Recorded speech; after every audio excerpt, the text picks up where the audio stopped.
Hi, my name is Isabella Martinez-Aleman, and this is Before You Sign, a video series and educational initiative with three aims. Firstly, know your rights in intellectual property law. Secondly, build collective strategy with us who care about alleviating material conditions for artists. And finally, build your fan base through community support. I want to talk a little bit about how we got to a day and age where artists feel extremely overwhelmed, helpless almost at the face of industry standards. Let's be clear, the music industry, to my knowledge, has never been full of rainbows. There's always been a lot of issues, but we live in the here and now. And what we can focus on is how we got to a place where the artist has to be the salesman, the promoter, the graphic designer, and the music maker as well, or whatever other art you make. Let's focus in a little bit on music though, because that's my point of expertise. I studied music law and intellectual property law in college, in graduate school actually, at the UCLA School of Law. And while I'm not a lawyer, I'm an educator and a negotiation coach. So let's dig into how we got to such a saturated market. In the mid-2000s, the music industry was tanking. The piracy was high. The CD sales were low. But there was a little inkling of things starting to change with the introduction of digital streaming. Like I said, people were really starting to lose hope in there being a monetization of music, a sustainable one.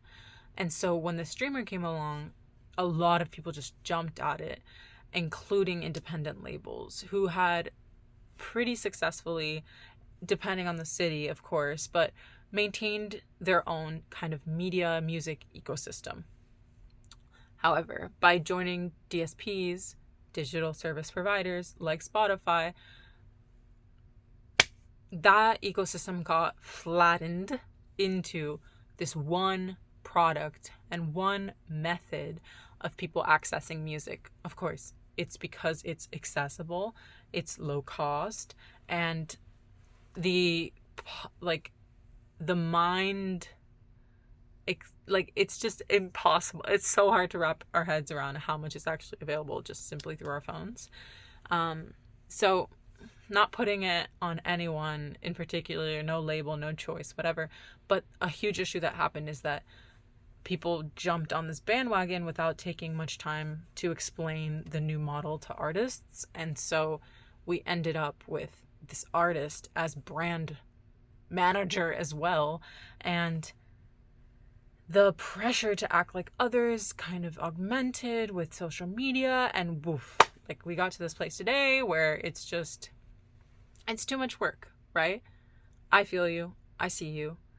That being said, we are capable of shifting this reality. With education comes power. With information comes power. And first thing you should know is that DSPs are limiting you in two ways. Number one, as an independent artist, they're making you compete with major labels and stars in their own ecosystem. It benefits them because everyone's trying to use their product and you're giving them your data all the time. Number two issue is that you're giving them your data all the time. They have access to who's your fan, what your metrics are, where your fans are.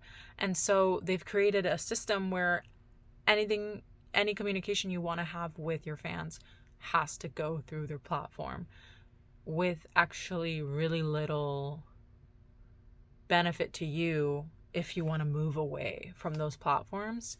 And there's one exception, which I'll talk about later, or there's a couple exceptions.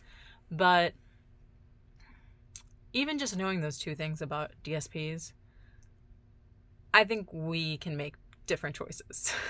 So if you take one thing from this video, it's that it's possible to navigate this industry, the creative industries, the music industry, with a little help from your friends.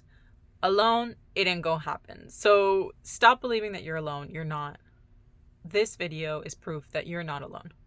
Okay? There is so much creative potential in making a great life for yourself as well. And the first step is to believing that your life can be great. So let's do this together. Next episode, I'm going to talk about how we can move music out of the DSP ecosystem and make our choices count. Thanks for watching. Stay tuned.